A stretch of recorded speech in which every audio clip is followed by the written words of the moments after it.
Education, they say, is the best legacy you can hand over to a child to lay a foundation for a quality future. That is why all parents are enjoined to register their children at Tawab Nursery and Primary School as well as Tawab High School, especially established in a serene and conducive learning environment to bring about qualitative education for the emancipation of your child. Tawab Group of Schools can boast of standard classrooms, well-equipped science laboratories, adequately stocked library, up-to-date ICT room, modern sporting facilities, including home away from home boarding facilities under the supervision of qualified and dedicated teaching staff. All these and many more are what your child will enjoy at Tawab Group of Schools. Register your child today at Tawab Nursery and Primary School as well as Tawab High School, located at number 1/7 Shegun Wahab Street, Ijegun, Ikotun, Lagos. For inquiries, please call 080-3410-4955 or 080-2573-0729. Website www.tawabprivateschools.com. Tawab Group of Schools, building tomorrow's leaders today.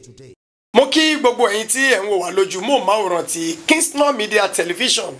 your best online television.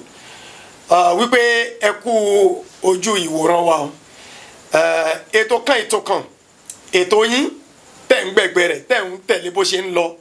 Òun náà ni ètò tí ó tún gun orí amóhùnmáwòrán yìí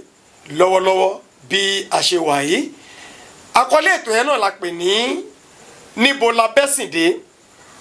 Àkànṣe ètò tí Ọlọ́run mọ̀ọ́mọ̀ gbé kalẹ̀. Òun ni ètò níbo la bẹ́sìndé. Ó yàtọ̀ sí pé èèyàn kan jókòó ó kàn ṣèrò rí. Ìmísí Ọlọ́run òun ni ìgbékalẹ̀ ètò níbo la bẹ́sìndé. Pẹ̀lú èmi olólùfẹ́ yín, ọmọ ìyá yín, ẹni tí gbogbo yín ń fẹ́,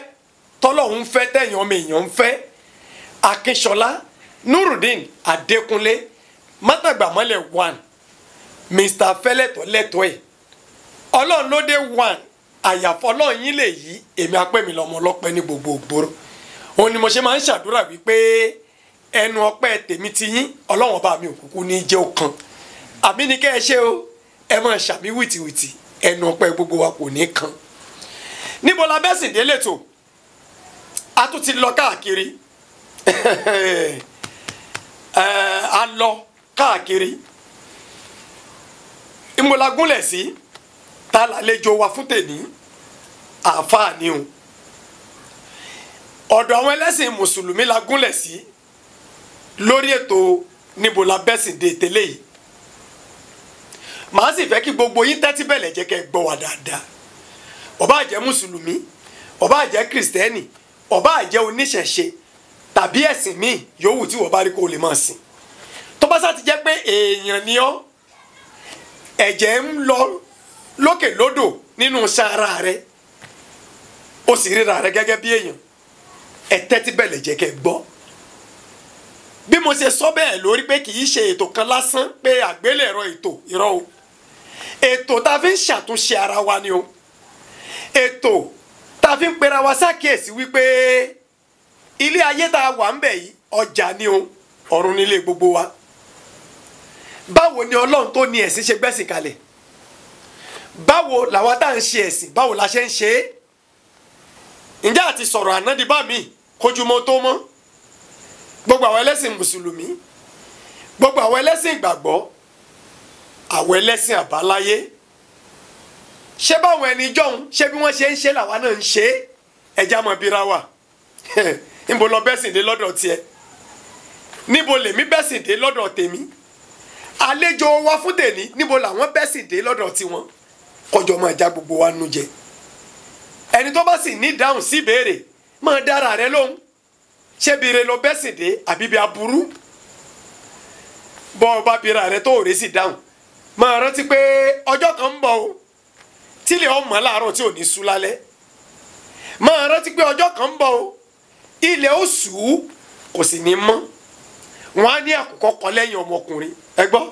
ọmọbìnrin kan, àkùkọ ò ní kọ lẹ́yìn. Àkùkọ ni ó kọ lẹ́yìn kó wá. Àwọn màláíkà wá yọjú sẹ́dà tí wọ́n bá gbé bọ́nú sàárè tán. Wọ́n mọ̀ wá béèrè àwọn ìbéèrè kan lọ́wọ́ ẹ̀. Sọ dáhùn àbó ní dáhùn. Ẹja àtàyè yanjú ẹ. àmì nìsín lọ́wọ́lọ́wọ́ sókè sódò à ń lọ à ń bọ̀ jẹ́ abira wa léèrè ká sì máa dáhùn pé níbo la bẹ́sìn dé kó tó di pé àwọn màláìkà tí ó máa béèrè wọn yọjú èmi nìkan kọ́ ni mo wá Akínṣọlá Maruf tí gbogbo yín mọ̀ sí Ayọ̀mídé Gold òun ló wà nídìí kámẹ́rà tó ń yà wá tí gbogbo ẹ̀ fi mọ́lẹ̀ kedere tẹ̀ ń wò wá yẹn Ṣeun Adékìítán Ẹ̀fà worldwide òun ni director of photography nígbà tí Ayọ̀mídé Gold jẹ́ cameraman àwọn iná tún ní editor tó máa edit ẹ̀ tí wọ́n so pọ̀ irunjà àfihàn so ìlẹ̀kẹ̀já tó ń tò wọ́n tó gbogbo ẹ̀ pọ̀ lẹ́yìn ọba máa wò ó ní ọba kún mú bí ìdodo ẹ̀fọn ní ṣí bọ́tìnì tẹ̀ lágbára Elédùmarè bó ti rí nìyẹn ta ni àlejò mi fún tèní níbo dẹ̀ ni ibo la bẹ́sìndé wa tèní níbo ló ń lọ Ustaz Ibrahim Adio àwọn ni àlejò mi fún tèní Ustaz Ibrahim Adio ẹ bá mi dákọ yín fáwọn èèyàn àìmára họ bí alára èmi lè dábàá kan kọjá pé bákan ni ẹ bá mi dárúkọ yín fún gbogbo àwọn tí wọ́n ń wò yín. tọ́ mo kí gbogbo àwa tí à ń wojú táwọn wò wá láti ilé ojú ta fi ń wò wá Ọlọ́run jẹ́ kó fọ́. àmín. èyí tí ta fi ń gbọ́ wa náà Ọlọ́run jẹ́ kí etí náà kí ó di. àmín. gẹ́gẹ́ bí atọ́kùn ètò wọ́n ní kí n ṣàpèjúwe ara mi ní ṣókí orúkọ mi ní Ibrahim ọmọ Adio tí ó jẹ́ ọmọ bíbí ìlú Ìbàdàn. ọmọ bíbí ìlú Ìbàdàn. à ń ṣe iṣẹ́ òǹtajà bẹ́ẹ̀ náà ni àdẹ̀jẹ́ ẹni tó jẹ́ olùkọ́ kéwú fún àwọn tí wọ́n jẹ́ àwọn ọmọ kéwú ní àdúgbò Àṣí nílùú Ìbàdàn. ẹ ṣeun Ustaz mi ẹ bá ń gbóhùn sókè dáadáa. Yes sir. nítorí pé ọ̀rọ̀ bọ̀ ètò yìí dẹ́kẹ̀rẹ́ gẹ́gẹ́ bí mo ṣe sọ fún yín kó tó di pé àwa bẹ̀rẹ̀ yìí mo ní tóòtọ́ ọ̀rọ̀ bá lè jábọ́ gẹ́gẹ́ bí Ọlọ́run ṣe sọ nínú alukurani àti hadith anabi Muhammad sallallahu alayhi wa sallam irú afáàbẹ̀ ò lè wá sírú ètò báyìí torí pé kì í ṣètò tá a fi ń tẹ̀ra ẹni jẹ ètò tí a sọ bọ́lọ́ ń ṣe gbé kalẹ̀ tá a sọ bí anabi Muhammad sallam bó ṣe gbé kalẹ̀ òun ni ètò eléyìí ibi tá à ń lọ rèé Ustaz ṣé ibi tá a bẹ́sìn dé rèé ṣé ibi tá a bẹ́sìn dé ṣóun rèé kí nǹkan mọ ọmọ mùsùlùmí bí àárẹ̀ ara kó pé òun ò ní lóògùn sí àárẹ̀ ara tí ń ṣe òun kó pé ìgbàgbọ́ òun nígbàgbọ́ ní Ọlọ́run orí tí ń fọ́ níjọ̀wọ̀n àná wọ́n ń pe kinní kan ní orí fífọ́ túlù Ọlọ́run mẹ́ẹ̀kan wa mẹ́ẹ̀kan ẹbí fún wa má fi kan gbogbo ẹ̀yin olólùfẹ́ wa tí ó bá rọ́ọ̀lù ẹ̀dá kan àwọn àgbàlagbà tí ọ̀rọ̀ yé wọ́n mú ewé mọ́ egbò ó ní bí wọ́n ti gun mọ́ṣẹ́ dúdú wọ́n wá ní kí ẹni tí ìṣẹ̀lẹ̀ ṣẹlẹ̀ sí torí orí túlù ń fọ̀hún wọ́n wá ní kó lọ síbi gọ́tà táwọn èèyàn ní máa tẹ orí tó bá fọ̀ tí wọn ò ní máa tẹ̀ mọ́lẹ̀ wọ́n ní kó lọ fọ̀ bẹ́ẹ̀ tàbí kí wọ́n gbẹ́lẹ̀ kó fọ̀ sí bọ́lá ń fẹ́ tó bá fi fọ̀ kò tó gbúrò ẹ̀ tí ì jáde láyé mọ́ torí bá fọ̀ ó yàtọ̀ sí ètò àwọn wíwù àbí inú rúnrún ó mú ẹ̀dá kan àwọn èèyàn kan bẹ tó jẹ́ pé wọ́n mọ̀ nípa tewétegbò tí wọ́n bá kójọ ẹ gbàgbé ìkíní jẹ́ bẹ́ẹ̀ tí èyí jáde láyé kò tó gbúrò ẹ̀ mọ́ nílànà ti ìbílẹ̀ nu ká máa sọ tàwọn eléèbó kó má dàbí ìpolówó ọjà láwọn oríṣiríṣi oògùn tí a máa ń lò sí orí fífọ́ inú orun kankan tí a bá débi tí a ti ń tà wọ́n kí ẹ̀dá kan wá pé nígbà tóun ti á jẹ́ mùsùlùmí o tóun kírun o ìgbàgbọ́ òun pé kó wọn mọ lóògùn àìwá mọ iye èèyàn tí ó ṣe bẹ́ẹ̀ tó jẹ́ pé wọ́n ti jọ́lọ̀ nípè nífọ̀nàfọ̀sù. ẹ tún jẹ́ kí n tún fún yín ní àpẹẹrẹ kan arábìnrin kan ẹlẹ́hà ni ẹlẹ́hà tó bò tán ó wá lóyún ń bò lóyún ó ń lọ fún ìtọ́jú nílé ìwòsàn àmọ́ ńgbà tí ó bímọ wọ́n wá sọ fún pé wọ́n ṣiṣẹ́ abẹ. àwọn àgbààgbà tí ọ̀rọ̀ yé àwọn àfáà tó torí bọnú ó lè fọ bẹ́ẹ̀ ṣe gbẹ̀bí níta lè lò wá àṣejẹ́ ń bẹ̀ èyí tí wọ́n èèwọ̀ níkùn wa àwọn nǹkan tó yẹ pé wọ́n sìn káàkiri oríkèéríkèé ara bí wọ́n bọ́ lọ́mọ yọ ọmọ takú bàbá ọ takú wọn lè àsẹ̀yìnwá àsẹ̀yìnbọ̀ wọ́n ṣiṣẹ́ abẹ kò rúlà bẹ́ẹ̀ tó bá sì gbà fún àwọn tí wọ́n mọ̀ nípa ètò bí ó ṣe bímọ nírọ̀rùn bàbá yóò bí sára bí tá a bẹ́ sì dénú pé tí nǹkan bá ń ṣe èèyàn kọ́mọ lóògùn sí. mo kí atọ́kùn ètò pẹ̀lú atọ́tóni láti àtàárọ̀ ọlọ́run jẹ́ sọ́tán ní ìṣíwájú kí a tó máa mú ìdáhùn wá sí ìbéèrè tí ẹ béèrè a kí ọlọ́run pẹ̀lú kíkí tí ó tóbi jùlọ kábíyèsí ọlọ́run a fi ẹ̀yìn fún ọlọ́run kọ́lọ́run kó má bàa dáadáa ẹnì kọ̀ọ̀kan wa jẹ́ àmín kọ́lọ́run kó dákun kó bá wa ṣe àlékún ìkẹ́ àlékún ìgẹ̀ fún ànábì wa Muhammad sallallahu alayhi wa sallam àtàwọn aráalé wọn àti àwọn sàhábà wọn ẹ̀yin tí ẹ̀ ń wà nílé náà dáadáa tó ń bẹ lọ́wọ́ ẹnì kọ̀ọ̀kan wa ọlọ́run ní jẹ́ kó bàjẹ́ o àmín kọ́lọ́run kó dákun kó ṣàlékún dáadáa fẹ́ni kọ̀ọ̀kan. àmín Allah. ní ìṣíwájú pẹ̀lú ìbéèrè tí atọ́kùn tí wọ́n béèrè nípa ìtẹ́mi ó rò lọ sí oní tó ní í ṣe pẹ̀lú ìlànà ìwá ìwòsàn lójúpọ̀nà ẹ̀sìn ọlọ́run tí ń ṣe ẹ̀sìn tá a gbé dání. ẹ̀sìn tọ́lọ́run bá àlékè ọlá mú wá ẹ̀sìn tọ́lọ́run bá àlékè ọlá mú wá láti fi jẹ́ kí ìṣẹ̀mí ayé tá à ń lò kó túbọ̀ rọrùn fún wa ni kò ń ṣe yí pé ọlọ́run mẹ́sìn wá látòtún fi wá fi ìnira kún ìnira fún wa ìdí tọ́lọ́ ṣe mẹ́sìn wá kọ́ nìyẹn tábà wọn Suratu Taha ọlọ́ni ní ayé ẹlẹ́ẹ̀kejì ọlọ́ni ba'da billahi minash shaitanir rajim ma anzalna alayka al-Qur'ana litashqa ọlọ́run ní sọ Kùránì kalẹ̀ fúnrẹ́ ànábì láti wá kó ìbànújẹ́ bá ọ sallallahu alaihi wasallam léyìí tó ń túmọ̀ sí pé ẹ̀sìn tọ́lọ́run mú wá fún wa ẹ̀sìn tó fẹ́ kún wa lọ́wọ́ láti lè rí ìṣẹ̀mí ayé ìgbádùn láti lè rí gbé ni. bẹ́ẹ̀ náà ni nínú ọ̀rọ̀ ń ṣe ọlọ́run sallallahu alaihi wasallam ànábì wa ní ad-dinu yusra ẹ̀sìn ọlọ́run ẹ̀sìn tó rọrùn ni ló jẹ́ pé ìtọ́lọ́run bá àlékè ọlá tí ò bá ti fi òté lé wa lórí tí ò bá ti fi òté lé wa lórí pé eléyìí o ẹ má dédé ọ eléyìí ẹ má ṣe á jẹ́ yí pé láàrin ọlọ́run tú wa lẹ́nu tábà wá ń sọ̀rọ̀ ká wá ìlànà ìwòsàn ká kọ́kọ́ bójú wò láti àwọn ìlànà ìwòsàn tó ṣe yí pé ó wà káàkiri àgbáyé lénìí gẹ́gẹ́ bí àwọn onímọ̀ ṣe máa ń ṣàlàyé wọ́n máa ń sọ yí pé ìlànà ìwòsàn ọ̀nà mẹ́ta náà ló pín sí alákọ̀ọ́kọ́ nínú ìlànà ìwòsàn ó lè yí tó ń bẹ nínú àṣà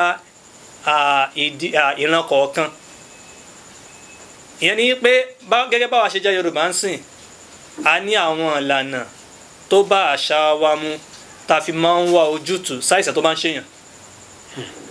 bẹ́ẹ̀ náà ni àwọn tó ń jẹ́ àwọn ẹ̀yà míì káwọ orílẹ̀-èdè wa èèyàn jẹ́ Ìgbò ni èèyàn jẹ́ Haúsá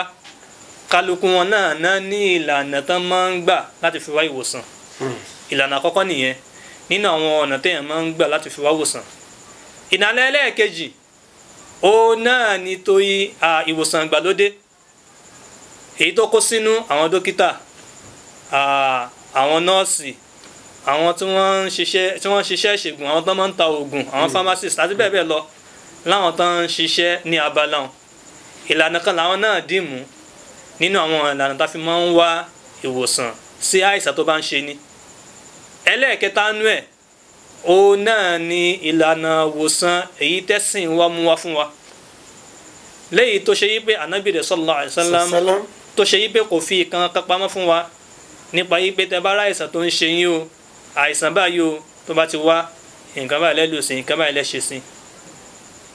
so gbogbo eléyìí náà ni ó jẹ́ ká mọ̀ yí pé èyí tí kò sí èyí tá a lè tọ̀ nínú àwọn ìlànà yẹn láti fi wá ìwòsàn àti tèyí tó jẹ́ àṣà èèyàn ni àti ti èyí tó jẹ́ ti àwọn oníwòsàn ìgbàlódé àti ti èyí tó jẹ́ ìlànà ìwòsàn èyí tẹ́sìn wa tó mú wá fún wa àmọ́ yín tó wà lá gbogbo ẹ̀já òun náà ni wípé gbogbo ìlànà ìwòsàn tán yóò bá máa wá a gbọ́dọ̀ máa jẹ́ kó máa bẹ lábẹ́ òfin ẹ̀sìn Ọlọ́run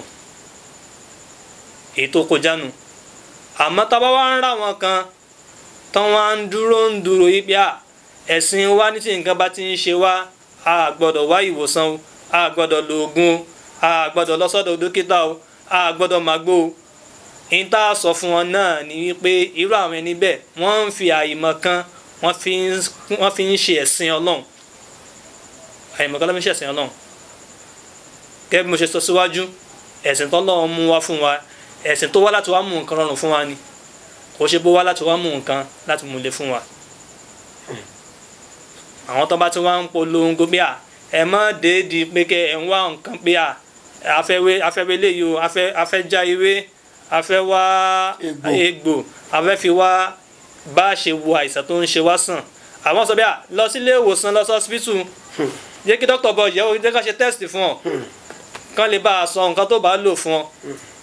tábà ti rí àwọn tó bá ń takò tán kọjá àwọn èèyàn láti wá lùlànà ìwòsàn yẹn irú àwọn ẹni bẹ́ẹ̀ wọ́n ń fi àyè mọ̀kànmọ̀kàn wọ́n fi ń ṣe ẹ̀sìn Ọlọ́run ni léyìí tó túmọ̀ sí pé ẹ̀sìn wo ò kọ́ dí wa tí nǹkan bá ṣe wá láti wá ìlànà ìwòsàn sí nǹkan tó bá ń ṣe wá nínú ẹgbàá wa kan àwọn bí sàhábà kan ní Usama bun Sharik radiyallahu anhu kọ́ lọ́ba yọ́nú sí sàhábà náà sàhábà yìí ní ọjọ́ kan wọ́n lọ bá anuba Muhammad sallallahu alaihi wasallam àwọn wá bá wọn lẹ́nu tó ṣe yí pé àwọn sàhábà wọn jókòó síwájú ń ṣe Ọlọ́run tó ṣe yí pé ń ṣe Ọlọ́run sàlám ó ń ṣe ìdánilẹ́kọ̀ọ́ fún wọn ó wá ní ó ń ṣe Ọlọ́run wọn sọ fún àwọn sàhábà yìí pé ẹ̀yin sàhábà yìí o ẹ̀yin sàhábà mi ẹ máa wá ìwòsàn sí ìgbà tó bá ń ṣe yín wọ́n ṣe Ọlọ́run ló sọ yẹn fún wọn sallallahu alaihi wasallam ó ń sọ fún àwọn sàhábà rẹ̀ ó ń torí pé Ọlọ́run ọba àlékè ọlá ò dá ìsàn àyàfi k'Ọlọ́run dá ìwòsàn rẹ̀ pẹ̀lú rẹ̀ mọ́ ànábì wa nìyẹn sallallahu alaihi wasallam ànábì ló ṣàmẹ́sì wà fún wa hadith yìí ò dẹ́ ṣe ń yẹ hadith yìí rọ hadith tó fẹsẹ̀ nílẹ̀ ni hadith tó sahih hadith tó sahihu ó sahih èyí tó fẹsẹ̀ nílẹ̀ tí ò sọ̀rọ̀ tí ò ṣe pé bóyá ọ̀rọ̀ ló ń bẹ nú ẹ̀ tàbí ṣùgbọ́n kò sí tàbí ṣùgbọ́n nú ẹ̀ so àìsìn wá fààyè gbà wá láti wá ìwòsàn sí nǹkan tí ó bá ń ṣe wá nínú àgọ́ ara wa so ẹ̀sìn wọ̀ kọ́dí wa láti wá ìwòsàn fún nǹkan tó bá ń ṣe wá. Allahu Akbar kabira àṣé ẹ̀sìn wa kò kọ́dí ká wá ìwòsàn sí àrùnkárùn èyí tó bá ń ṣe kó wá wa bàbá níbo wá ni àwọn wọ̀nyí ti rí ìlànà tí wọ́n ń tọ̀ àwọn ọmọlóògùn kò ṣẹbọ kò sóògùn àléèyàn ṣẹbọ àmọ́ ká mọ̀ àlóògùn bo wọ́n mọ̀ níjọ ẹ̀mí sì ń bọ́ kíkankíkan lórí irú ìṣesí ẹ ti ṣàlàyé pé ẹ̀sìn wọ̀ kọ́ di àmọ́ irú ìṣesí níbo làwọn wọ̀nyí ọba já. tọ́ tí n bá gbọ́ yín yé dáadáa atọ́kùn pẹ̀lú béèrè tí ẹ béèrè ń sìn irú àwọn tí a lè sọ yìí pé wọ́n ń gbé ìròrí yìí ká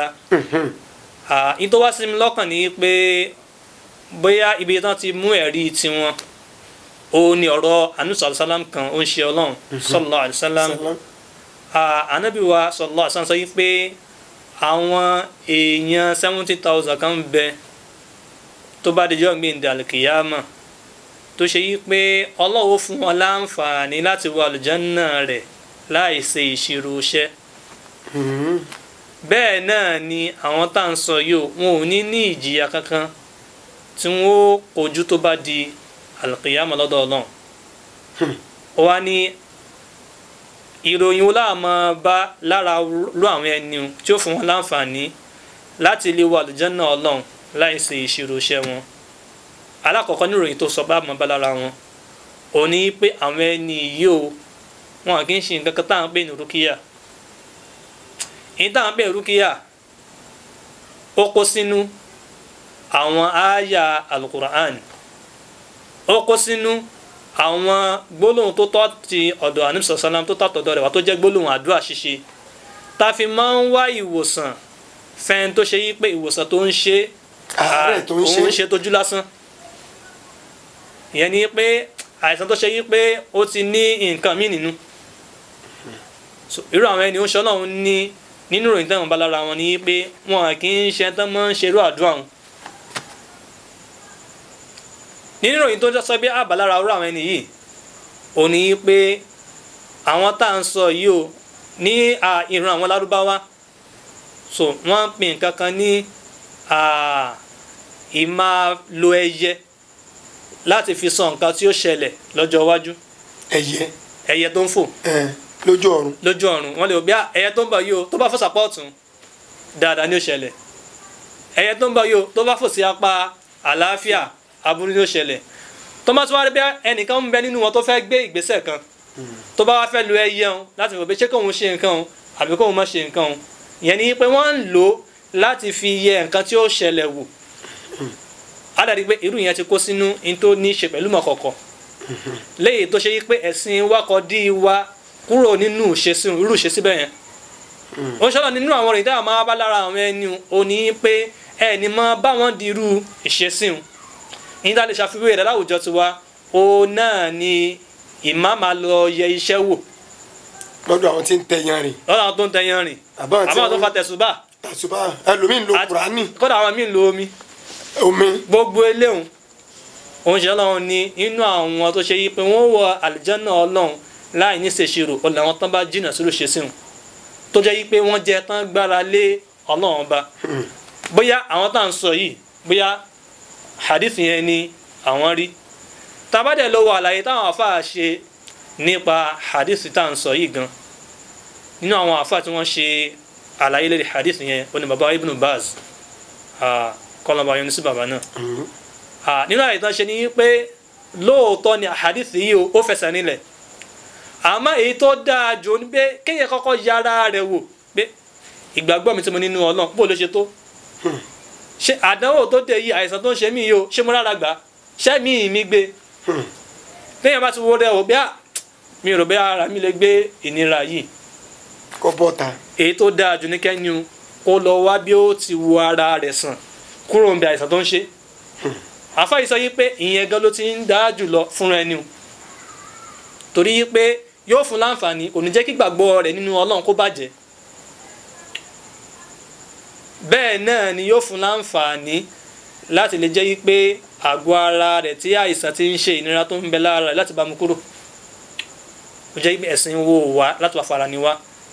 ìyẹn ni yóò wọra rẹ̀ wò pé ṣáà òun lè ṣe gbàgbọ́ òun gbé òun gbára lọ́lọ́run òun mọ wá lànà òsàn. ẹni tó bá wò bẹ́ẹ̀ ìrú lànà eléhùn lòun fẹ́ mú lòun tiẹ̀. ìyẹn ò wá túmọ̀ sí pé tó bá tó wá rẹ̀ tó dúró dúró pé tí nǹkan bá ti ń ṣe òun ìgbàgbọ́ tèmi ni pé lórí máa ń fọ́ mi kí ló paracetamol. ìgbàgbọ́ tèmi ni pé tí inú bá ń run mí kí n wá àgbo tí ó bá mú inú rùn mí kúrò. kò wá bùkátà àsìkò wa máa fẹnu tẹ́ńbẹ́lú rẹ níbẹ̀ bí kò sí gbàgbọ́ lára rẹ rárá. tóun bá dúró bí òun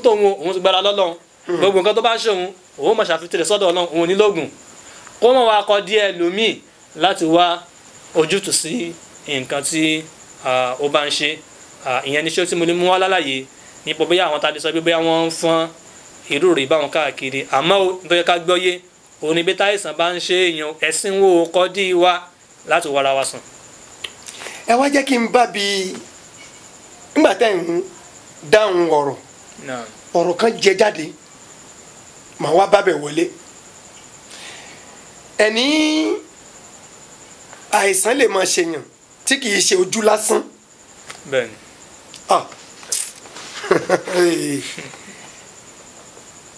ṣé pé nǹkan lè rọlù ẹ̀dá tí ò ní jẹ́ ojú lásán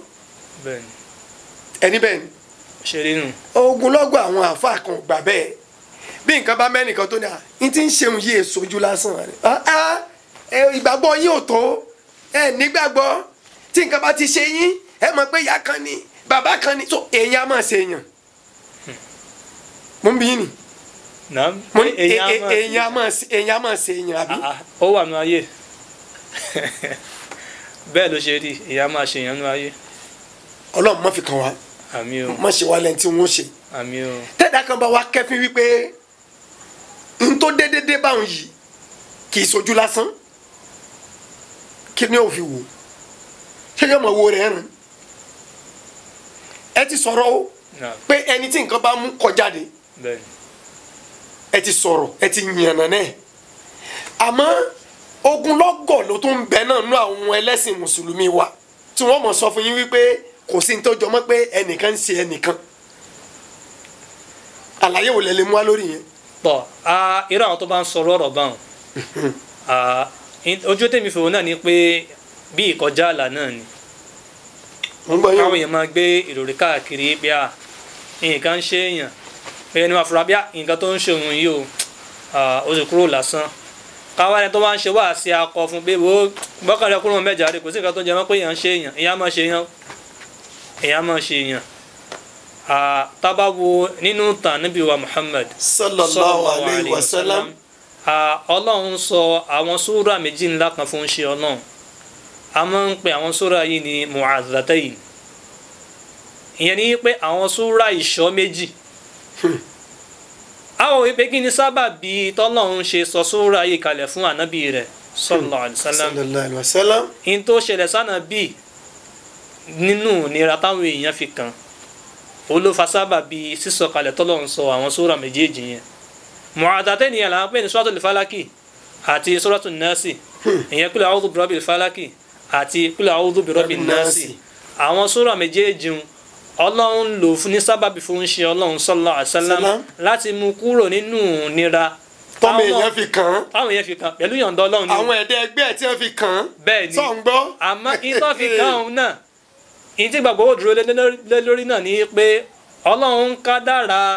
láti jẹ́ kí ìnira yẹn bá pẹ̀lú yọ̀ǹda rẹ̀ náà ni wọ́n fi rí ṣe náà fi rí ṣe ọlọ́run yọ̀ǹda fún wọn ìyọ̀ǹda ọlọ́run ni lórí ànábì lórí ànábì rẹ̀ sallallahu alaihi wasallam lẹ́yìn tó kọ́kọ́ jẹ́ bí atọ́kasí fún wa nípa yìí pé nínú nǹkan tẹ́sìn wa jẹ́ ká gbọ́yé òní pé ìnira lè wá báyàn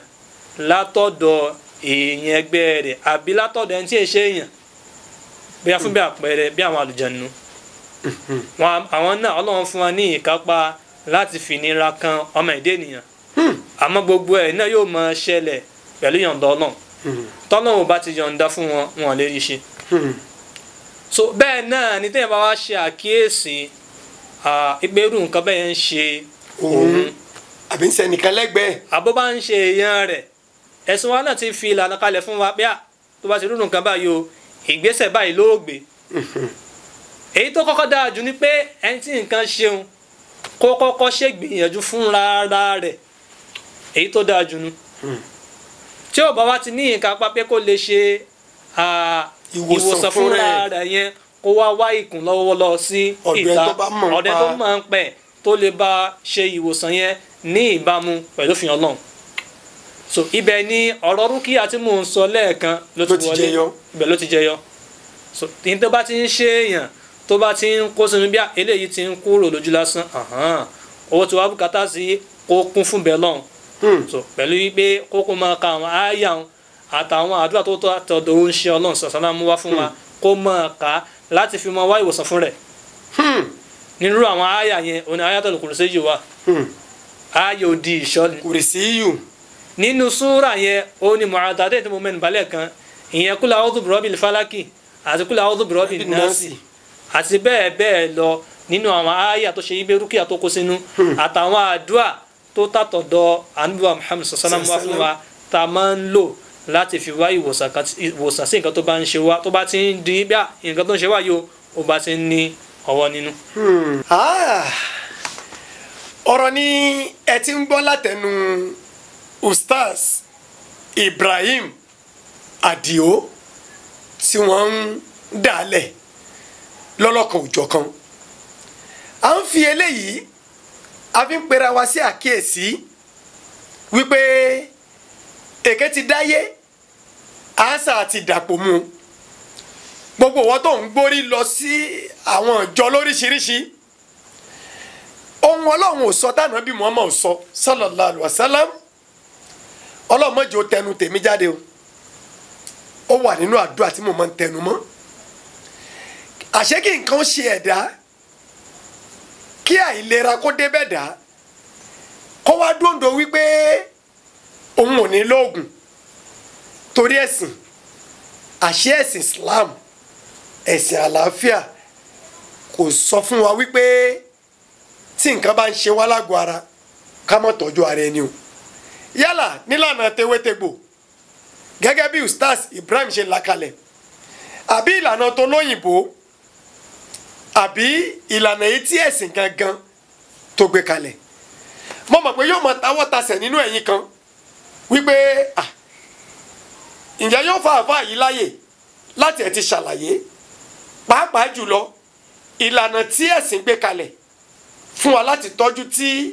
a bá kẹ́fí pé nǹkan kan àbí èkejì ó ń ṣe wá lágọ̀ọ́ ara bákan náà gbogbo ìwọ tó ṣe wípé àṣà mi ò ṣe èèyàn wọn ò ṣe mí lọ́ọ́ máa dá ọ̀rọ̀ ló ń gbọ́ lẹ́nu Ustaz Ibrahim Adio yìí o òjíṣẹ́ Ọlọ́run Ànábì Muhammad sallam tí àwọn ẹ̀dá kan bá lè pé bíríkótó tí wọ́n sì fi nǹkan kàn án ta wá lèmi àti ẹ̀ inú ewu la ti ń rìn Ọlọ́run kò mọ̀ ṣọ́ gbogbo wa Ustaz ẹ jẹ́ tó béèrè báyìí àmọ́ níbejì lè tó yìí a jẹ́ wípé kẹ́dà ó lé nínú ayé kọ́ mọ́ ba kẹ́dà ó fà kọ́ mọ́ tó gbogbo àwọn tí ń bẹ lẹ́yìn ẹ̀ wọ́n ti yà á lẹ̀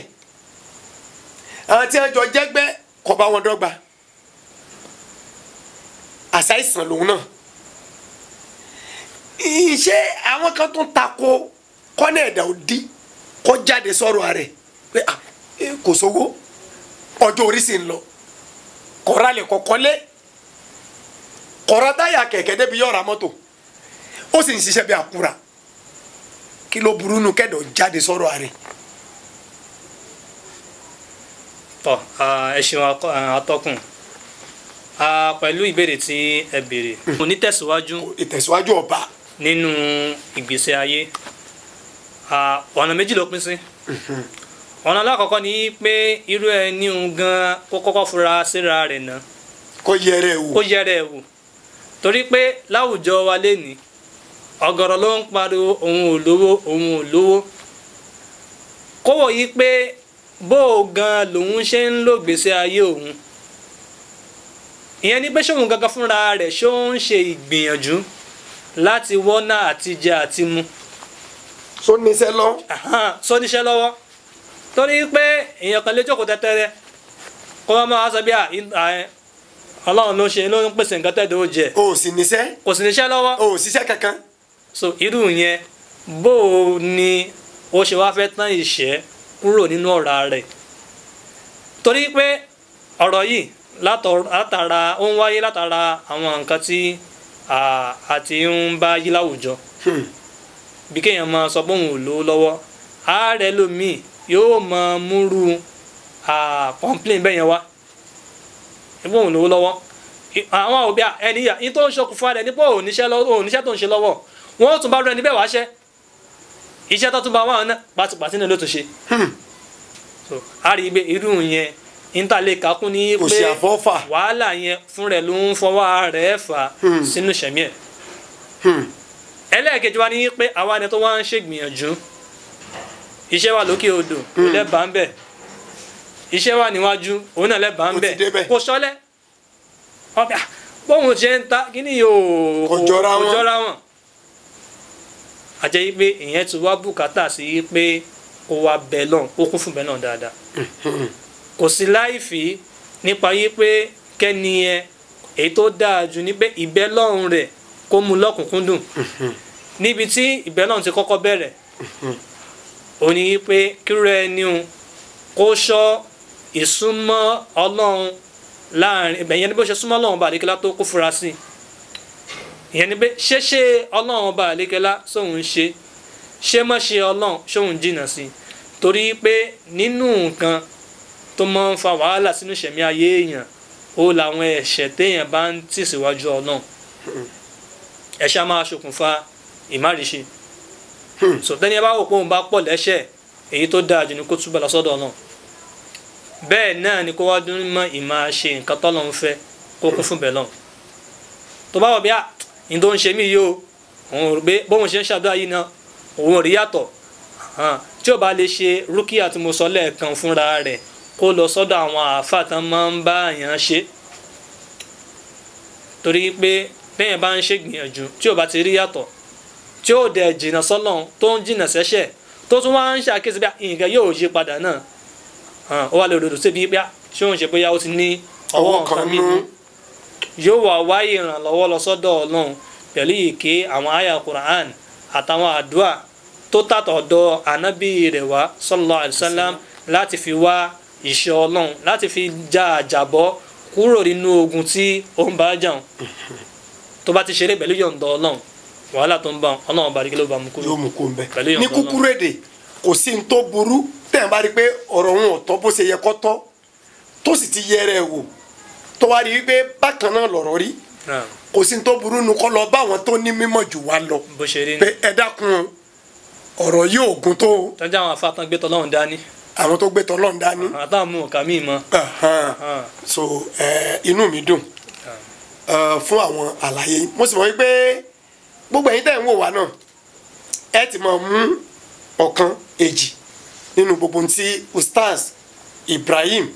Adio tí wọ́n ti ń sọ ẹ máa bá wa share fídíò yìí ara iṣẹ́ tẹ̀yin náà ó ṣe láti fi ran ẹ máa bá wa share ẹ subscribe sórí station yìí Kingston Media TV ẹ máa subscribe ẹ máa like fídíò ẹ dẹ̀ máa bá wa share káàkiri ìdí ni wípé ẹni tí ń ṣàdúà àtẹni tí ń ṣàmí ẹ̀yin àfáàní nǹkan kan náà wọ́n jọ ń sọ bẹ́yìn bá ń bá wa fọ́n káàkiri àwa ti ṣe wàhálà ẹ̀ Ọlọ́run ti lò wá ó ti gbé kalẹ̀ àmọ́ ẹ jẹ́ ó rìn Ọlọ́run ló mẹni tẹ́yìn ó ṣe àì fún tó ṣe wípé yóò wo ètò yìí yóò sì mọ yí ìgbésí ayé rẹ̀ padà ẹ wá jẹ́ ká padà sórí gbogbo níta tí ń bá bọ̀ tá a bá ń sọ̀rọ̀ wòsàn ẹ padà ṣàlàyé díẹ̀ nínú ìlànà tí a lè gbà fi tọ́jú àìsàn ara yálà ẹnìkan ní bóyá bí oyún ìjú fàpẹ̀rẹ̀ àbí inú rùn ẹ̀dá kan àbí àwọn ọmọbìnrin tẹ́gbẹ́ tó wọn bá fẹ́ ṣe nǹkan oṣù wọn inú rùn ni ó fi bẹ̀rẹ̀ tẹ́jẹ́ pé tẹ́ bá wùn lẹ́bàá ẹ̀ sì mọ́ bá káàánú pé ṣé yóò lóògùn ni ẹ ṣàlàyé nínú àwọn ìlànà tí ẹ̀sìn gbé kalẹ̀ àwọn tá a lè dàpọ̀ mọ́ra wọn tá a lè fi ṣètọ́jú irú àwọn èèyàn bẹ́ẹ̀ àti bẹ́ẹ̀ bẹ́ẹ̀ lọ àmọ́ ẹ jẹ́ kí n lọ síbi èyí ẹ mọ ẹmu funfun ògùrọ̀ ẹ mọ̀ pé ara ọ̀pẹ ni wọ́n ti ń rí wọ́n ń pe kinní kan ní àìsàn bàbá kọ́lọ́mù ìkan wa tí wọ́n ń pè ní tìta olóyìnbó ń pè ní measles ńjọ́ wọn àná ẹ̀ tó bá mú wọ́n máa gbé wọn lọ́nu gbóni torí wọ́n gbà wípé àlùjànnú kan ló kó sí lára wọ́n wá gbèrú ẹni bẹ́ẹ̀ lọ́nu gbó yẹ̀pẹ̀ àti kẹ̀kẹ́ ni wọ́n èèmọ̀ fọ́lá títí tí ẹ̀mí ò fi bọ́ ètí Ọlọ́run bá pé ibẹ̀ ni ọba lọ àmọ́ ńgbà tí ojú ńlá tó yá ẹmu funfun wà lára ẹni tí máa wo àìsàn tìta tá a mọ̀ sí measles ó wà lára tí máa wò sàn ẹni tó bá mú wa ní ẹ lọ rẹ ẹmu funfun ẹ máa fún mu ẹ máa fi pa lára bọ́ọ̀lù ń sì fẹ́ àjẹbí idán ni àbí kí akọ̀jẹ̀dì ó múyàn káwá pé egbògi yóò ọtí lẹ́ẹ̀fì kí o àwọn kan wà sọ pé ọtí níwọ̀n èkì kí ló burú bẹ̀ tó jẹ́ pé tí wọ́n bá sì lo àgbo ní ọtí ẹlòmíràn fẹ́ lè sùn fún tí ó ya gbogbo tí ọ̀dà ní àgọ́ ara rẹ̀ dànù ṣe kí àwọn kan wá tún takò ẹ gbọ́. ẹ̀sìn atọ́kùn nípa yí pé àwọn kan tẹ̀ kàkalẹ̀ kéèyàn lóhùn láti fi wá ìwòsàn àkọ́kọ́ ní pé àwọn nǹkan wọ̀nyí wọ́n ní àǹfààní wọn tí Ọlọ́run fẹ́ jẹ́ kí wọ́n ṣe fáwọn àtàjọmọ̀ ẹ̀dẹ́ ènìyàn bẹ́ẹ̀ náà ni wọ́n láburú wọn nínú. gẹ́gẹ́ bí ẹ̀kọ́ tẹ̀sìn wa tó fi kọ́ wa ó ní pé Ànábì Muhammad sallallahu alaihi wasallam kullu muskirat haram gbogbo nǹkan tó bá máa ń pani ìyẹn bí tó máa ń ṣe níbi ẹni pé èèyàn mu ọtí tó máa ń pani bí ọtí ó ń ṣe Ọlọ́run ní gbogbo fífi gbogbo nǹkan yẹn sẹ́nu èèwọ̀ ni ròbí àlàyé mi rò bóyé yẹn ni pé kéèyàn mú rú àwọn nǹkan yálà èèyàn fẹ́ mú ní ìmú pé òun fẹ́ fi ṣe fàájì ni àbí ó fẹ́ mú pẹ̀lá níyàn yìí pé òun fẹ́ fi ṣe ìwòsàn fáró òun ni èèwọ̀ ni fẹ́ ń bá jẹ́ mùsùlùmí láti dédé rú nǹkan torí pé ó ń ṣọ́nà tó bá wa kọjá wípé gbogbo tó bá ti máa ń pààyàn bí ọtí èèwọ̀ ni fún mùsùlùmí láti dédé ẹ̀ yálà ó fẹ́ mú ní ìmọ̀ pé ó fẹ́ fi jẹ gbádùn ara ẹ̀ ní tó sọ pé òun fẹ́ mú àbí ó fẹ́ mú láti fi wá ìwòsàn èèwọ̀ ni èèyàn gbọ́dọ̀ dédé ẹ̀ gẹ́gẹ́ bí mùsùlùmí nínú ẹgbà wa kan ọ̀kan lára àwọn ìyàwó Ànábì Muhammad sallallahu alaihi wasallam àwọn bí wọn ní Umu Salama kọ́nà bá yọ́nú sí wọn Umu Salama kọ́nà bá yọ́nú sí wọn wọ́n ní Ànábì Muhammad sallallahu alaihi wasallam inna Allaha lam yaj'al shifa'akum fima harrama alaykum dájúdájú Ọlọ́run ọba tó ṣẹ̀dá wa ọba tó ṣe yí pé ìmọ̀ rẹ̀ nípa wa ó la gbogbo nǹkan já ó ní dájúdájú Ọlọ́run kò fi ìwòsàn wa sídìí nǹkan tó ṣe léèwọ̀ lé wa lórí ìyẹn ni pé táwọn kan bá la ìlànà kankan lẹ́bí ìlànà yìí ó ìlànà ìwòsàn ni tó dẹ̀jẹ̀ yí pé ìwọ tó jẹ́ mùsùlùmí rò pé àwọn nǹkan tí nǹkan yìí kó sínú nǹkan ìwọ ni ọ̀nà mi ó wà tí ó wo àìsàn yẹn sàn tí ó jẹ́ ọ̀nà tó tọ́ tí ó bá òfin ẹ̀sìn mu tó ṣe pé mùsùlùmí ò lè lo irú eléhùn gẹ́gẹ́ bí ọ̀rọ̀ tí mo sọ síwájú ọ̀rọ̀ ń ṣe Ọlọ́run sọ̀sánà tí mo sọ ní ìbẹ̀rẹ̀ ètò wa tó ń ṣàlẹ̀ fáwọn sàhábà rẹ̀ yí pé ẹ máa wá ìwòsàn sí nǹkan tó máa ń ṣe yín torí pé Ọlọ́run ọba àlékè ọlá ò dá àìsàn kankan àyàfi kọ́nà kó ṣẹ̀dá ìwòsàn rẹ̀ pẹ̀lú ẹ̀ tó ju ọ̀nà kan lọ ìyẹn ni pé ìlànà ìwòsàn tó ń bẹ fún àìsàn kọ̀ọ̀kan kò ń ṣẹyọ kan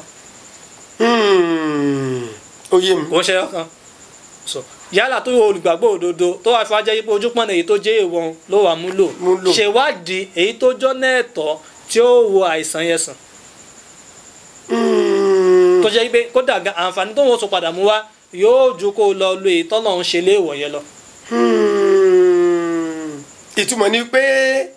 egbòogi tí wọ́n fi ọ́ọ̀tì kì pé yóò wo jẹ̀díjẹ̀dí. ọ́ọ̀tì tó ti kún ló ti sọ dé. àṣírí ìtọ́ pé olómi ni tí ó sì ṣe tí ó náà sì ṣiṣẹ́ fún jẹ̀díjẹ̀dí. bó ṣe rí nù. ibi tẹ́ ń lọ nu. bó ṣe rí nù sà. tí kọ́rọ̀ èèyàn wá kù díẹ̀ káàtó ńkọ́ pé bóyá ó lè kọ́ bá tí mo ṣàlàyé wọn. irú yẹn náà gbogbo ẹ̀ pátápátá ó ní ẹ̀sìn wa ti bá wa kó já ìjẹ́ mùsùlùmí wa oore ńlá lọ́lọ́run fi ṣe fún wa torí pé kò sí nǹkan kan nínú tó ní í ṣe pẹ̀lú ṣẹ̀mí wa tẹ́sìn wò bá wa dá sí. kò sí Ọlọ́run ní má farratna fil kitabi min shay Ọlọ́run ní ààfin nǹkan kan sílẹ̀ fún yín láì mẹ́nubà nínú Kùránì àwọn Ọlọ́run. ẹni tí ò bá wá ti lágbàáyé bí bóòlù òun ṣe lè rin ìlànà yóò kó súnmọ́ àwọn tó bá já àwọn àfa ẹ̀sìn kò bí wọ́n lè pẹ́ nǹkan yóò bóòlù àti ń ṣe yóò rí pé wọ́n bóun wojú tù sí nǹkan tó ń ṣe òun. ustaz a jẹ́ wípé kí gbogbo wa ká súnmọ́ lọ́hùn ṣeré nù ká sì dìgbàgbọ́ wa mú dandan bẹ́ẹ̀ ni torí pé lẹ́ni tílẹ̀ mọ́ yìí pàápàá jùlọ lórí ọ̀rọ̀ afẹ́là ayé ń sáré kódà àwọn àyànfẹ́ ẹgbẹ́ yín gan ń sáré àbí ṣe bí ẹ̀yin àfa làmọ́ wò pé bàbá ti rí àwọn àfa bíi irú yín o ẹ̀yin gẹ́gẹ́ lójú Ọlọ́run là ń wò yìí o àfa gan kanjú kí ni wàá sọ fọ́nrán àwọn tá àfa nkankan wọ́n ń bá orí bá apá ẹsẹ̀ lọ́wọ́ àwọn èèyàn lónìí pàápàá jùlọ àwọn tó ń pera wọn láàfa kí lẹ lè sọ sí. tọ́ ọ̀rọ̀ ń ṣe Ọlọ́run wa kan sallallahu alaihi wasallam ó ní innal halala bayyin wal harama bayyin ó ń ṣe Ọlọ́run ní nǹkan tó jẹ́ nǹkan ẹ̀tọ́ ó fojú hàn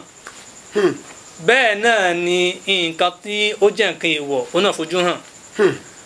ló jẹ́ wípé èèyàn gangan ni kó kọ́kọ́ wo ara rẹ̀ wò ló jẹ́ wípé ètò kọjá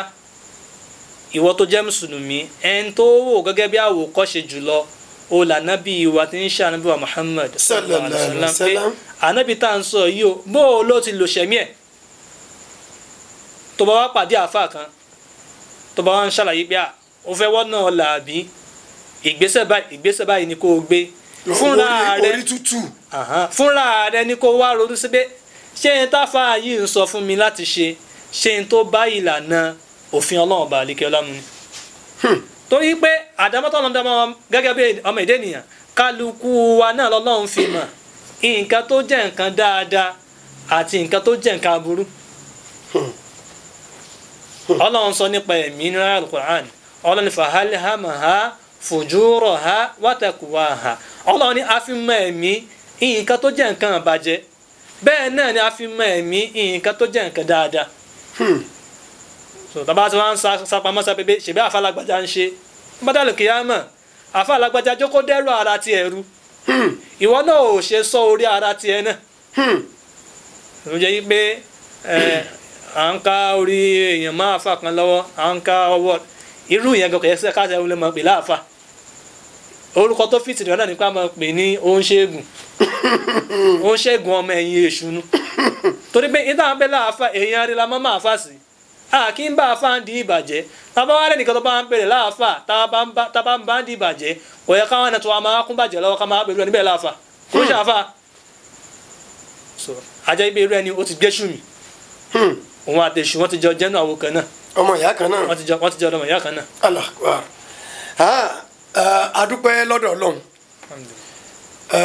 a sì dúpẹ́ lọ́wọ́ gbogbo ẹ̀yin tí ẹ lè mọ̀ wo ètò wa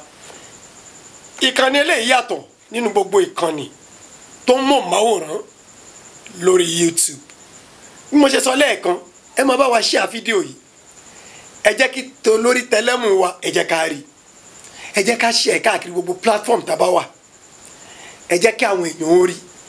tẹ́yìn bá ní kọ́mẹ́ǹtì kan àbẹ́kejì ẹ drop kọ́mẹ́ǹtì yín ẹ tẹ àtẹ̀ránṣẹ́ yín gbogbo ọ̀rọ̀ tí Ustaz Ibrahim Adio tí wọ́n ti ń sọ bọ̀ látàárọ̀ níbo la bẹ́sìndé lẹ́tọ̀ níbo ni wọ́n bá dé lọ́dọ̀ tiẹ̀ níbo lèmi bẹ́sìndé lọ́dọ̀ tèmi níbo ni àlejò wa níbo làwọn bẹ́sìndé lọ́dọ̀ tiwọn kí gbogbo wa ká máa dára wa lóhùn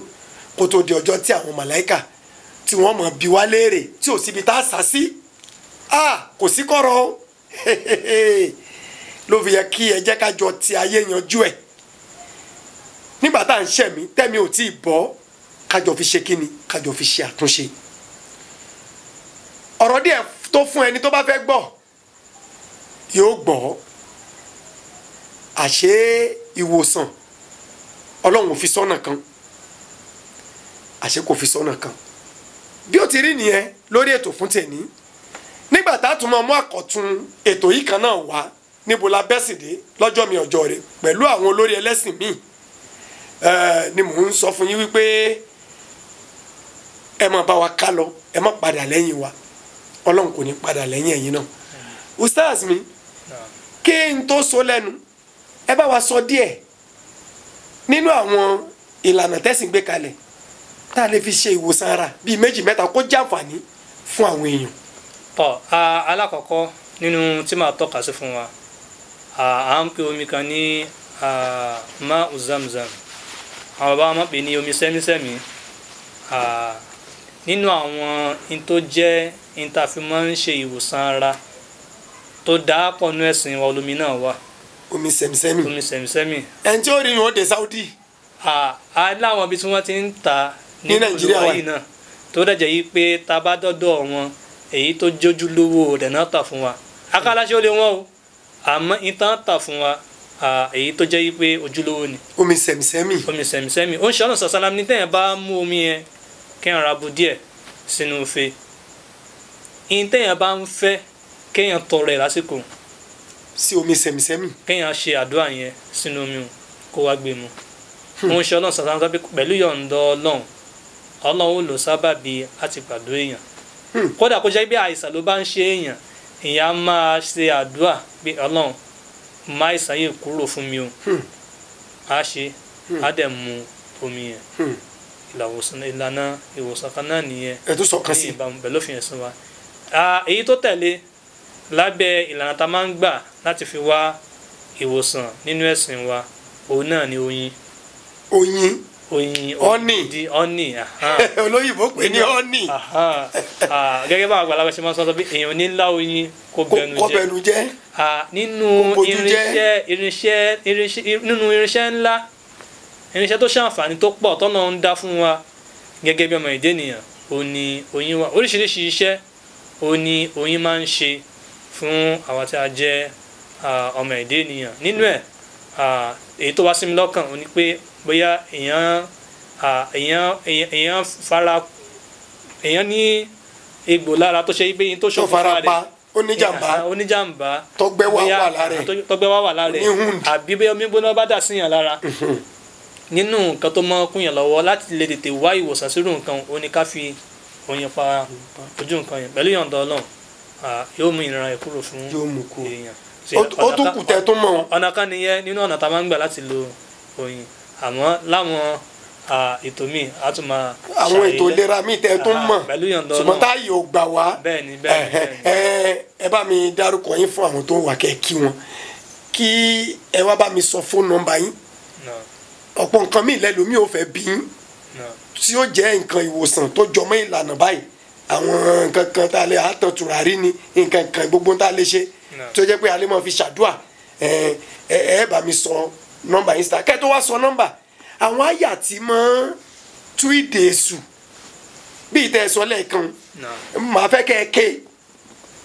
ẹ ké bíi méjì àbí mẹ́ta ń bẹ̀ káwọn èèyàn ké tẹ̀lé yín kájọ ké. kí n gbé láti ibi ìbéèrè yìí tí ó wá gbẹ̀yìn látọ̀dọ̀ yín nínú àwọn àyà tá a máa ń lò láti fi wá ìṣọ́ Ọlọ́run kúrò níbi gbogbo aburú òun náà ni àyà tó gbajúgbajà òun ni tá à ń pè ní Ayatul Kursi yìí. fún àǹfààní àwọn tá a bá mọ̀ tẹ́lẹ̀ a lè máa wí tẹ̀lé mi kásá gbé bismillahir rahmanir rahim. bismillahir rahmanir rahim. Allahu la ilaha illa huwa alhayyul qayyum la ta'khudhuhu sinatun wala nawmun lahu ma fis samawati wa ma fil ardi man dhal ladhi yashfa'u indahu illa bi'iznihi ya'lamu ma bayna aydihim wa ma khalfahum wa la yuhituna bi shay'in min ilmihi illa bima sha'a wasi'a kursiyyuhu samawati wal ardi wa la ya'uduhu hifdhuhuma wa huwa al-aliyyul azim. ìyẹn jẹ́ ọ̀kan nínú àwọn àyà Kùránì tá fi máa ń wá ìṣọ́ tá fi máa ń ti aburú dànù fún ara wa. nínú irú àwọn àyà bẹ́ẹ̀ òun náà ni àwọn súrà mẹ́ta tó parí Kùránì alákọ̀ọ́kọ́ là ń pè ní Suratul Ikhlas Qul huwa Allahu ahadun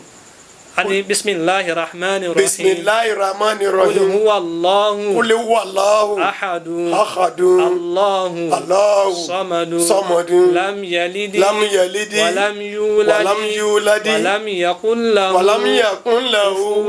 kufuwan. ahadu. ahadu. ìkejì oní suratul falaki kani bismillahir rahmanir rahim. qul a'udhu bi rabbil falaki min sharri ma khalaqa wa min sharri ghasikin idha waqaba wa min sharri naffasati fil 'uqadi wa min sharri hasidin idha hasada. Itu bayin suratul nas. Action. Bismillahir rahmanir rahim. bismillahir rahmanir rahim. qul a'udhu qul a'udhu bi rabbin nas bi rabbin nas. malikin nas malikin nas. ilahin nas ilahin nas. min sharril waswasil khannas min sharril waswasil khannas. alladhi alladhi yuwaswisu fi yuwaswisu sudurin nas fi sudurin nas. min al-jinnati min al-jinnati wan-nasi. wan-nasi. Àmín. Ẹ bá mi dárúkọ yín kẹ́sì fi fóònù nọ́mbà yín síta. lẹ́ẹ̀kan sí orúkọ mi ní Ibrahim Adio. Phone number mi òun ní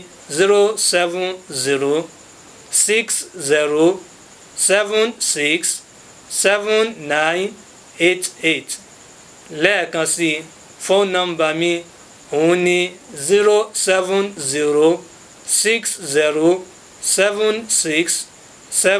07060767988. ẹ ṣeun. Ustaz mi Naam. nígbà tá a ti mọ̀ wípé èèyàn ń ṣèyàn nínú ayé a jẹ́ pé kò sí tó burú nínú kí èèyàn náà di rẹ̀ lámúrènù ṣe yín. bẹ́ẹ̀ bá fẹ́ jáde láàárọ̀ àwọn àbùsárí àwọn ìtẹ̀yìn ọ̀tọ̀lá nǹkan pé mọ̀ ń jáde rẹ o jẹ́ ń lọ rẹ kí n bọ́ rẹ o ó fi hàn wípé àyè gbà á tẹ̀yìn ó fi wáṣọ fún rẹ̀ nígbà tí ọba ti mẹ́bọ̀ láàbí. Tọ́ àbùsárí ìtàn kan la kéèyàn ẹ ọlọ́rin bá jẹ́ kọ́kọ́ rí. mùsùlùmí ò lè dé díẹ̀ torí pé èyí tó dáa jùlọ Ọlọ́run ti fi jùlọ rẹ̀ fún wa ó jẹ́ yí pé nígbà Ọlọ́run bá àdékọ́lá nínú tọ́lọ́run máa ń ṣe ni pé tọ́lọ́run bá kọ́dí wa kúrò bí nǹkan èyí tó dáa ju in tó kọ̀ fún wa Ọlọ́run fi jùlọ rẹ̀ fún wa téèyàn bá fẹ́ jáde láàárọ̀ gẹ́gẹ́ bí mùsùlùmí nínú àwọn gbólóhùn tá a máa ń wí tó ṣe yí pé ànábì wa sallallahu alaihi wasallam tá kọ́ wa ó ní ká sọ yí pé bisimilahi tawakalitu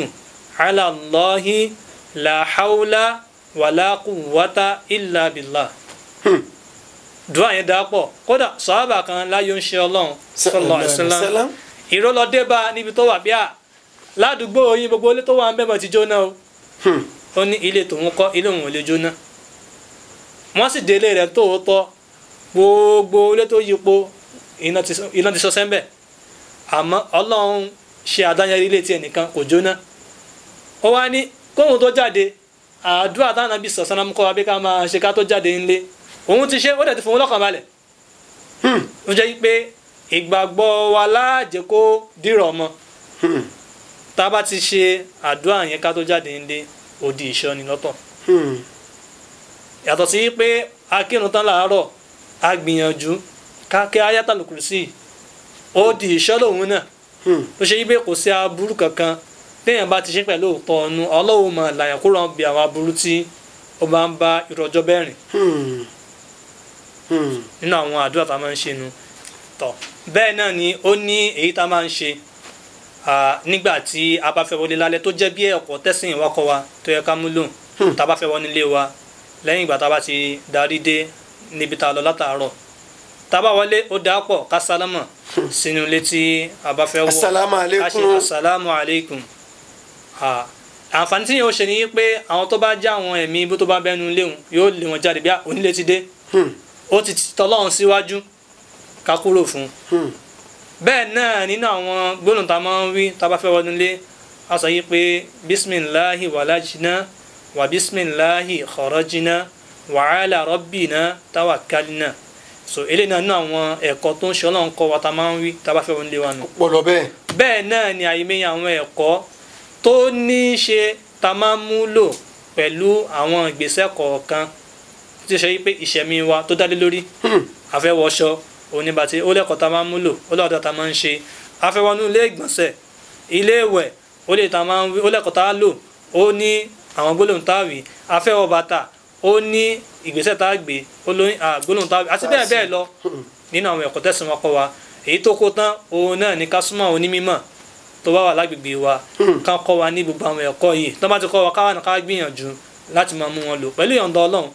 tábà tí ń gbé àwọn ìgbésẹ̀ yẹn yóò máa jẹ́ odi ìṣọ́ lé wa lórí. ẹni àdúrà tó wà téèyàn bá wọṣọ ṣé aṣọ mi tí mo fi kọ́ sí ara hanga tẹ́pẹ́ mi kọ́ bẹ̀ ebi kì í kàn nọ́ọ̀mù kì í sì gbé wọ̀. àwa ò bá agbé aṣọ kọ́ ni oríṣiríṣi náà nǹkan ló ń gbanú afẹ́fẹ́ kọjá èyí tó jájú ní gẹ́gẹ́ bí ẹ̀kọ́ tẹ̀sìn kọ́ wa tá bá fẹ́ rí aṣọ tá a ti fi kọ́ tá a fẹ́ wọ̀ padà ká gbọ́n aṣọ yẹn ó kéré tán ká gbọ́n lẹ́ẹ̀kan tá bá lè gbọ́n ká gbọ́n dáadáa tá bá lè gbọ́n lẹ́ẹ̀mẹ́ta kò sí láì fi ń bẹ̀ tá bá wá fẹ́ wọ̀ so ká wọ̀ pẹ̀lú ká fi ọwọ́ ọ̀tún wá sí lákọ̀ọ́kọ́ ká tó fi ọwọ́ àlàáfíà sí òun náà dẹ̀ ní gbólóhùn tá a máa ń wí nígbà tí a bá fẹ́ wọṣọ gbólóhùn tá a máa ń wí tá a bá fẹ́ wọṣọ a sọ yìí pé alhamdulillahi alladhi kasani hadha thawb wa razaqanihi min ghayri hawli minni wala quwwa. Èyí nínú àwọn gbólóhùn tó dáa tá a máa ń wí tá a bá fẹ́ wọ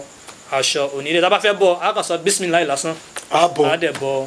aṣọ tí a bá fẹ́ bọ́. àdúpẹ́ bó ti rí nìyẹn àdúpẹ́ lọ́wọ́ àlejò wa fún tèní tí a pè wọ́n tí wọ́n sì dá wa lóhùn. Ọlọ́run yóò bá wa san yín ní ẹ̀san olóore. Orúkọ tèmi kò yí padà Akínṣọlá Nurudeen Adékúnlé Mátàgbàmọ́lẹ̀ wà náà lórúkọ ti tèmi. Kó tó di pé èmi náà máa lọ ẹ jẹ́ ń ju eléyìí lẹ̀